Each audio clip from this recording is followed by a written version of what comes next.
नमस्कार, जनवार्तामध्ये आपल्या सर्वांचं स्वागत। सर्वप्रथम पाहूया ठळक बातम्या।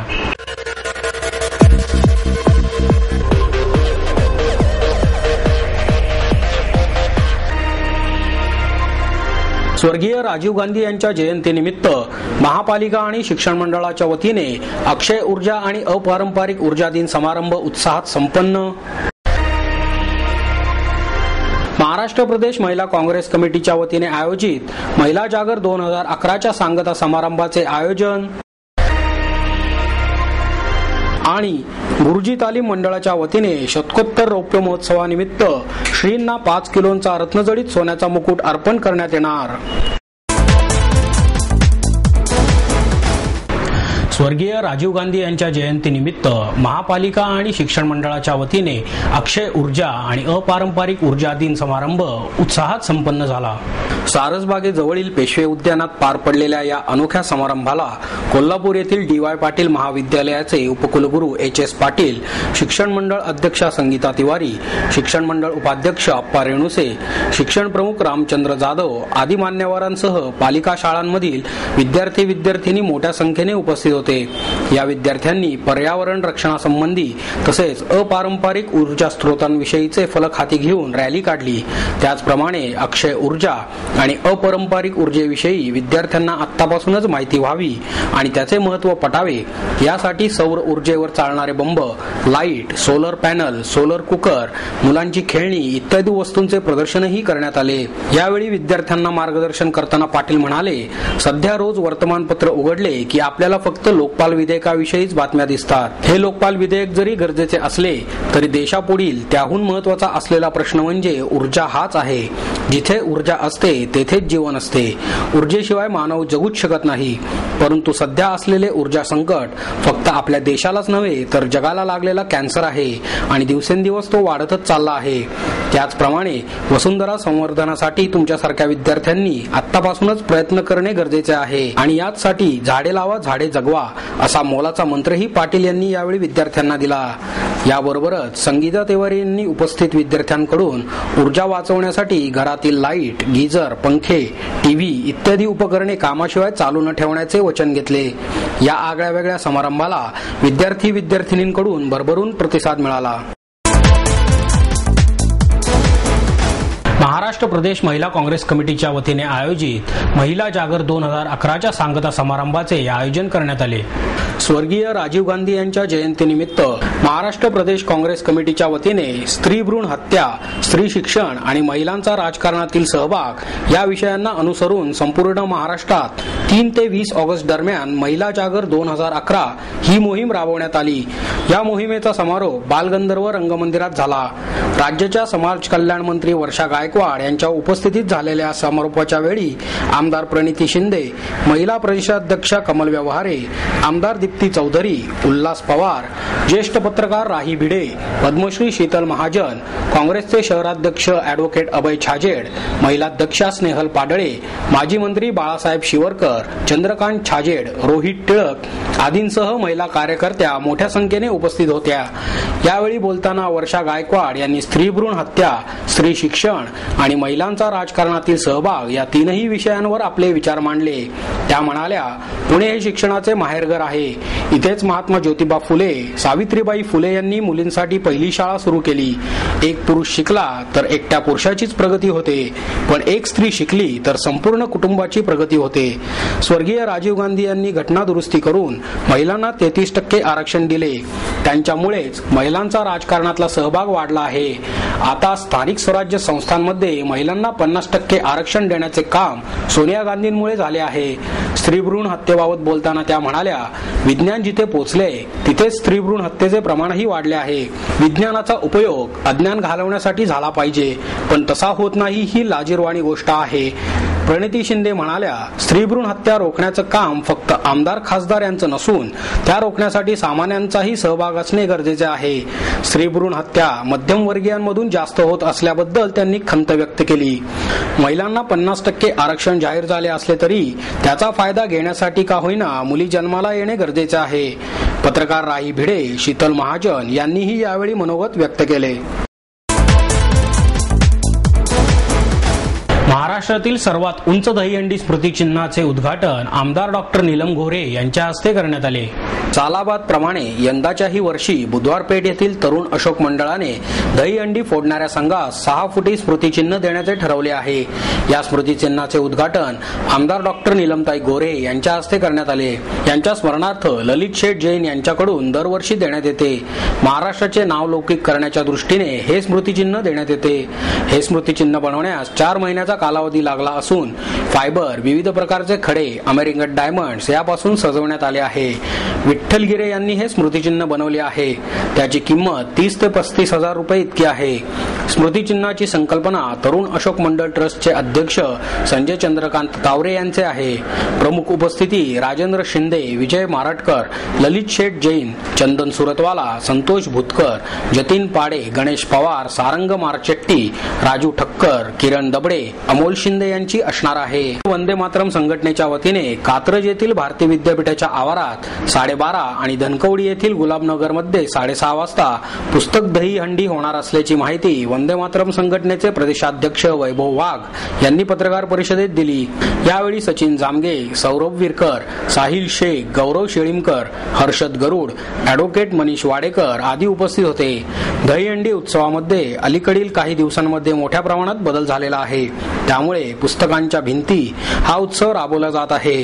तसेच वर्गणी देण्याऐवजी पुस्तके भेट द्यावीत असे आवाहनही वाघ यांनी केले. यावर्षी ज्येष्ठ समाजसेवक अण्णा हजारे आणि किरण बेदी यांच्या वेशभूषेत पारंपरिक वाद्यांच्या गजरात अनाथाश्रमामधील मुली दहीहंडी फोडणार आहेत. दहीहंडी उत्सवामध्ये स्पीकर्सच्या भिंतींना विरोध करण्यासाठी पुस्तकांच्या भिंतींच्या उपक्रमात सहभागी व्हावे असे आवाहनही यावेळी वाघ यांनी केले. कवितांमुळे जीवन श्रीमंत आणि समृद्ध होते, पण कविता ही केवळ मनोरंजनासाठी नाही असे मत कविवर्य दत्ता हलसगीकर यांनी व्यक्त केले. महाराष्ट्र साहित्य कला प्रसारिणी सभेच्या वतीने कविवर्य पद्मश्री नारायण सुर्वे यांच्या प्रथम स्मृती दिनानिमित्त नारायण सुर्वे स्मृती पुरस्काराचे वितरण कवी हलसगीकर यांच्या हस्ते करण्यात आले. संदीप कुमार साळुंखे यांना श्रमिक विद्यापीठ पुरस्कार, मनोहर कोलते यांना भला माणूस पुरस्कार, तर प्राध्यापक चंद्रकांत वानखेडे यांना सनद पुरस्कार प्रदान करण्यात आला. यावेळी ज्येष्ठ शास्त्रज्ञ डॉक्टर प्र. ची शेजवलकर, ज्येष्ठ विनोदी कथाकार प्राध्यापक द. मा. मिरासदार, मसाबचे प्रमुख कार्यवाह मिलिंद जोशी, पिंपरी चिंचवड अखिल भारतीय मराठी नाट्य परिषदेचे अध्यक्ष भाऊसाहेब भोईर, कला प्रसारणीचे मुख्य समन्वयक सचिन इटकर आदी मान्यवर उपस्थित होते. सुर्वेंसारखे संघर्षमय जीवन घडणाऱ्या 3 व्यक्तींचा सन्मान करण्याची संकल्पना सभेच्या वतीने या वर्षापासून राबवण्यात आली आहे. या कार्यक्रमात कवी नारायण सुर्वे यांच्या निवडक कवितांच्या सुर्वे मास्तरांचे विद्यापीठ या कविता कार्यक्रमाचे उद्घाटन प्राध्यापक मिरासदार यांच्या हस्ते करण्यात आले. यावेळी हलसगीकर बोलताना म्हणाले, भौतिक सुखातून श्रीमंती मिळते, परंतु खरी श्रीमंती कवितांमधून मिळते. हे जग कवींमुळेच सुंदर झाले आहे. कवींनी सुखदुःखांना आकार दिला. कवितांमुळे माणसामाणसांत पूल बांधला गेला. त्यामुळे प्रत्येकाला जगावेसे वाटते. कवी जसा जन्मावा लागतो तसाच जगवावाही लागतो. वानखेडे म्हणाले, सुर्वेंसारख्या माणसांनी आयुष्याची शिदोरी देऊन मला घडवले, त्यामुळे माझ्या जन्माचे सार्थक झाले. अशा भावना पुरस्काराला उत्तर देताना त्यांनी व्यक्तही केल्या. माझ्या आयुष्यातील हा पुरस्कार मला माझ्या कार्याला सतत प्रेरणा देत राहील अशी भावना कोलते यांनी व्यक्त केली. शब्द लिहिणे सोपे, मात्र शब्दांसाठी जगणे अवघड. या सुर्वेंच्या कवितेतील ते वाक्य मला आजही प्रेरणा देते असे विचार साळुंखे यांनी व्यक्त केले. या कार्यक्रमाचे सूत्रसंचालन उद्धव कानडे यांनी केले. जिल्हा परिषदेच्या नवीन इमारतीच्या उद्घाटनाच्या निमंत्रण पत्रिकेत शिवसेनेचे खासदार शिवाजीराव आढळराव यांचे नाव नसल्याच्या निषेधार्थ जिल्हा परिषदेत तोडफोड करण्यात आली. शिवसेनेचे जिल्हा परिषद सदस्य रमेश कोंडे यांनी अध्यक्षांच्या लाल दिव्याच्या गाडीसह 12 सरकारी वाहनांच्या काचा फोडत परिषद मुख्यालयात दहशत निर्माण केली. यानंतर कोंडे स्वतःच समर्थ पोलीस ठाण्यात हजर झाले. शिवसेनेचा झेंडा घेतलेले हवेली पंचायत समितीचे सदस्य नितीन वाघ कोंडे यांच्या सोबत होते. अध्यक्ष दगडे यांनी सांगितले की कोंडे यांच्या विरोधात सरकारी मालमत्तेचे नुकसान केल्याची फिर्याद दाखल केली जाणार आहे. या कृत्यामागील कारण सांगताना कोंडे म्हणाले, यापूर्वी छापलेल्या निमंत्रण पत्रिकेत आढळराव यांचे नाव होते, मात्र आज मला दिलेल्या पत्रिकेत त्यांचे नाव नव्हते. सेनेच्या लोकप्रतिनिधींचा उल्लेख पत्रिकेत नाही. असा पक्षपातीपणा होत असेल तर मी सदस्यत्वाचा राजीनामा देणार आहे. अध्यादेशानुसार स्थानिक स्वराज्य संस्थांच्या कार्यक्रमांमध्ये सर्व खासदार आमदारांची नावे छापणे आवश्यक असल्याचे कोंडे यांचे म्हणणे आहे. 14 ऑगस्ट रोजी जिल्हा परिषद इमारतीचे उद्घाटन होणार होते. त्यासाठी छापलेल्या निमंत्रण पत्रिकांमध्ये खासदार आढळराव पाटील यांचे नाव होते. नव्या निमंत्रण पत्रिकांमध्ये मात्र आढळराव पाटील यांचे नाव नाही. खासदार सुप्रिया सुळे यांचे नाव छापण्याचा निर्णय पदाधिकाऱ्यांनी एकत्रितपणे घेतला. मात्र आढळराव यांचे नाव वगळण्याचे कारण सांगताना त्यांचा जिल्हा परिषदेशी संबंध नसल्याचा दावा या पदाधिकाऱ्यांनी केला. याबाबत बोलताना आमदार डॉक्टर नीलम गोरे म्हणाल्या, महापालिकेने तयार केलेल्या होर्डिंग्ज नियमावलीबाबत नागरिकांकडून सूचना मागवण्याच्या प्रस्तावाला मुख्य सभेत मंजुरी देण्यात आली. भाजपने या प्रस्तावाला विरोध केला. मनसे आणि काँग्रेसमधील 3 सदस्य तटस्थ राहिले, तर राष्ट्रवादी काँग्रेस तसेच शिवसेनेने प्रस्तावाच्या बाजूने मतदान केले. महापालिकेने तयार केलेल्या होर्डिंग्ज धोरणावर नागरिकांच्या सूचना मागवल्या नसल्यामुळे राज्य सरकारने 12 ऑगस्ट रोजी हे धोरण निलंबित केले. तसेच 30 दिवसात बाजू मांडण्याच्या सूचना पालिकेला केल्या होत्या. मात्र ही नियमावली चुकीची आहे. याबाबत राज्य सरकारने कोणतीच भूमिका घेतली नाही. राज्य सरकारच्या निर्देशाप्रमाणे या सूचना 30 दिवसांच्या आत राज्य सरकारकडे पाठवण्यात येणार आहेत. या नियमावलीचा प्रस्ताव मुख्य सभेत दाखल केला, परंतु तो मान्य करण्याबाबत विकास मटकर यांनी आक्षेप घेतला. राज्य सरकारची चपराक बसली असतानाही हा प्रस्ताव आणला जात असल्याची टीका केली. तर हा प्रस्ताव महापालिकेच्या आर्थिक फायद्याचा आहे असे सांगून उज्ज्वल केसकर, अरविंद शिंदे आणि श्याम देशपांडे यांनी या प्रस्तावाला पाठिंबा दिला. पण अविनाश बागवे, दीपक मानकर आणि किरण बारटक्के हे काँग्रेस सदस्य तटस्थ राहिले. ही नियमावली तयार करताना विधी विभागाचा सल्ला घेण्यात आला होता का, असा प्रश्न अनिल शिरोळे यांनी उपस्थित केला. या नियमावलीचा फायदा पालिकेला असेल, परंतु संपूर्ण विचार करून यावर निर्णय घेणे आवश्यक आहे, असे किशोर शिंदे म्हणाले. या नियमावलीच्या विरोधात जे न्यायालयात गेले त्यांनीच नव्या निविदा भरल्या, त्यामुळे ते डबल गेम खेळत आहेत. गेले अनेक वर्ष ते महापालिकेची फसवणूक करत असल्यामुळे ही नियमावली मान्य करावी, असे देशपांडे म्हणाले. यावेळी अतिरिक्त आयुक्त नरेश झुरमुरे म्हणाले, नियमावली तयार करताना विधी सल्लागारांचाही सहभाग असून त्यामध्ये कायद्याचे उल्लंघन केले नसून 30 दिवसात या सूचना राज्य सरकारला पाठवायच्या असल्यामुळे हा प्रस्ताव ठेवण्यात आला असल्याचे झुरमुरे यांनी यावेळी सांगितले. गुरुजी तालीम मंडळाच्या वतीने शतकोत्तर रौप्य महोत्सवानिमित्त श्रींना 5 किलोचा रत्नजडित सोन्याचा मुकुट अर्पण करण्यात येणार आहे. प्रसिद्ध कलाकार नितीन करडे आणि सहकाऱ्यांनी हा मुकुट साकारला आहे. येत्या 2 सप्टेंबर रोजी संध्याकाळी 7 वाजता हा मुकुट श्रींना अर्पण करण्यात येणार आहे. तसेच मंडळाच्या वतीने यंदा मूषक महाल साकारण्यात येणार आहे. वरम आर्ट्सचे कलाकार संतोष टाक आणि अविनाश जिंदम हा भव्य महाल साकारणार आहेत.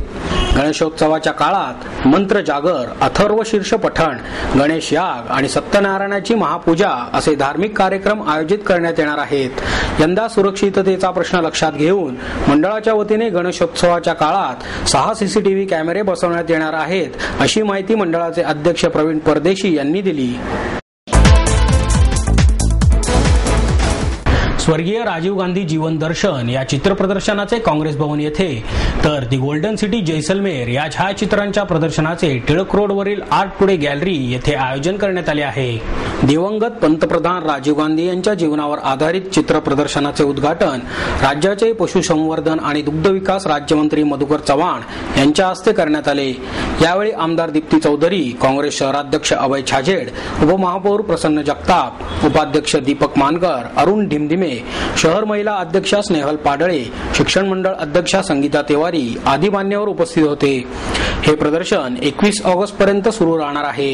या प्रदर्शनाचे संयोजन छायाचित्रकार सुशील राठोड यांनी केले असून NSUIचे अध्यक्ष अतुल मस्के यांनी त्याचे आयोजन केले आहे. या प्रदर्शनात राजीव गांधी यांच्या बालपणापासूनच्या रंगीत आणि कृष्णधवल अशा 300 छायाचित्रांचा समावेश आहे. त्याचप्रमाणे दी फोटोग्राफिक सोसायटी ऑफ पुणेच्या वतीने विश्व छायाचित्रण दिनानिमित्त दी गोल्डन सिटी जैसलमेर या छायाचित्रांचे प्रदर्शन आर्ट टुडे गॅलरीत आयोजित करण्यात आले आहे. हे प्रदर्शन 21 ऑगस्ट पर्यंत सुरू राहणार असून सकाळी 10 ते रात्री 8 पर्यंत सर्वांसाठी खुले राहणार आहे.